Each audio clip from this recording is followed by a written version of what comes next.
చంద్రబాబు నాయుడు గారి తర్వాత తెలుగుదేశం పార్టీ నాయకత్వం నారా లోకేష్ గారి చేతుల్లోకి వెళ్ళాలి కాబట్టి చంద్రబాబు గారు యాక్టివ్గా ఉండంగానే ఇటు పార్టీ పరంగా అటు ప్రభుత్వ పరంగా కీలకమైన బాధ్యతలు లోకేష్ గారికి అప్పచెప్పాల్సిందేనని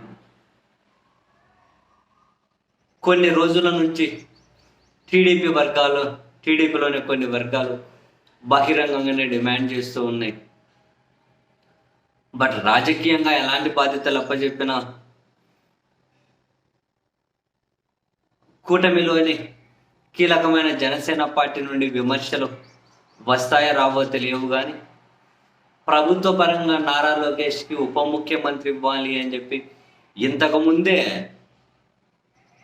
కొన్ని వార్తలు వచ్చి ఆ దిశగా ఉప ముఖ్యమంత్రి ఇవ్వబోతున్నారు అనే వార్తలు రాగానే జనసేన పార్టీ వైపు నుంచి తీవ్రమైనటువంటి వ్యతిరేకత కనిపించింది.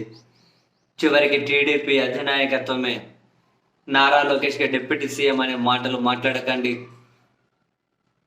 ఇది ప్రభుత్వం పార్టీ పెద్దల నుంచి క్లియర్ కట్ ఆర్డర్స్ అని చెప్పి ఆ చర్చకు ముగింపు పలకాల్సి వచ్చింది. అప్పుడు ఆ ముగింపు అయితే పలకగలిగారు. బట్ పార్టీ పరంగా అయినా ప్రభుత్వ పరంగా అయినా అఫీషియల్గా నారా లోకేష్ గారి నిర్ణయాలే ఎక్కువ చెల్లుబాటు అవుతూ ఉన్నాయి అన్నది కళ్ళ ముందు కనిపిస్తున్నటువంటి నిజమే. ఈవెన్ ప్రభుత్వ పరంగా కూడా కీలక బాధ్యతలు అప్పగించాలి.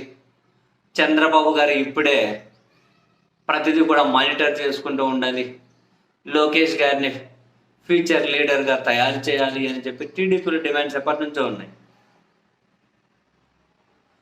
ప్రభుత్వ పరంగా ఏమైనా ఉన్నటువంటి కొన్ని ఇబ్బందులను దృష్టిలో పెట్టుకొని బాధ్యతలు అప్పగించకపోయినా తెలుగుదేశం పార్టీ పరంగా మాత్రం లోకేష్కి బాధ్యతలు ఇవ్వాలనే డిమాండ్స్ ఎప్పటి నుంచో ఉన్నాయి. అండ్ ఇప్పుడు త్వరలో జరగబోయే మహానాడులో కూడా ఆ మేరకు తీర్మానాలు ఆమోదించబోతున్నారు అని చెప్పి వార్తలు వస్తూ ఉన్నాయి. డైరెక్ట్గా టీడీపీ అధ్యక్ష పదవి అనే కంటే పక్కన తెలంగాణలో ఎలాగైతే బీఆర్ఎస్ వర్కింగ్ ప్రెసిడెంట్ అని కేటీఆర్ చూసుకుంటున్నారు, ఇక్కడ కూడా తెలుగుదేశం పార్టీ వర్కింగ్ ప్రెసిడెంట్ అని నారా లోకేష్కి బాధ్యతలు అప్పచెప్పబోతున్నారు అఫీషియల్గా పార్టీ పరంగా.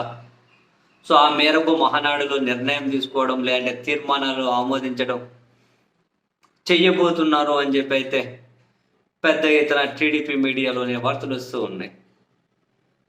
రాజకీయంగానే కాకుండా అడ్మినిస్ట్రేటివ్ ప్రభుత్వ పరంగా కూడా లోకేష్కి అఫీషియల్గా బాధ్యతలు అప్పగించాలి అని చెప్పి మరో వర్గం గట్టిగానే డిమాండ్ చేస్తూ ఉన్నారు. మళ్ళీ ఈ క్రమంలో ప్రధాని నరేంద్ర మోదీ గారితో ఫైనల్ అయింది అని అపాయింట్మెంటు.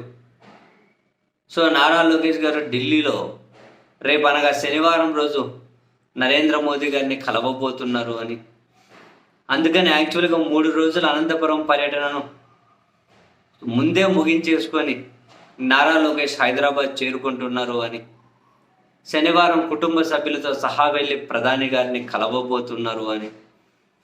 ఇటు ఆంధ్రప్రదేశ్లో పార్టీ పరంగా ఒక విధంగా నెక్స్ట్ ప్రభుత్వ పరంగా కూడా కీలక బాధ్యతలు లోకేష్ గారు చేపట్టబోతున్న వేళ ప్రధాని గారి బ్లెస్సింగ్స్ తీసుకోబోతున్నారు అని టీడీపీ అనుకూల మీడియాలోనే వార్తలు వస్తూ ఉన్నాయి.